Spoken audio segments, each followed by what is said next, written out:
This is going to be my second story. It's about Chicago. I was in New York for about a year before I decided to go over to Chicago. And the story takes place with two other of my roommates. One of them is hearing, the other is deaf. I am particularly close to the deaf roommate that I have. And we needed to go and find some shoes. The soles of my shoes had been worn out from walking, and I needed to switch them out for a new pair so that I could have new soles that were better. So the two of us went into the shoe store, we got some new shoes, and then we decided to drive back home. That day was particularly hot. We had the windows down, and as we were driving along, I spotted one of those fire hydrants, and the water was gushing out of it.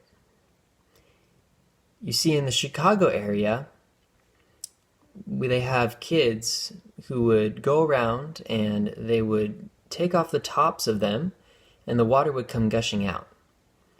And all of the kids would go and they would play in the water.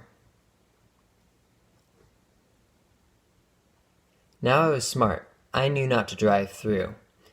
Even if we were to roll up the windows as we would go by, the water would come gushing onto the car, and I didn't want that to happen. We would have the windshield wipers going, and we wouldn't be able to see for a few seconds, and then afterwards it would clear up and we'd be able to drive through, so I wasn't going through that experience again. I decided to turn off before we got to the hydrant, and my deaf roommate was sitting in the back, and he said that he wanted to take a picture. He wanted to go back and see the fire hydrant. And I dismissed it. I said that I didn't want to drive through the water as it was going by, so we continued on our route. And my hearing roommate, who was sitting next to me in the passenger seat, motioned over for me to look at him. And I said, "What?" And he said, "The windows."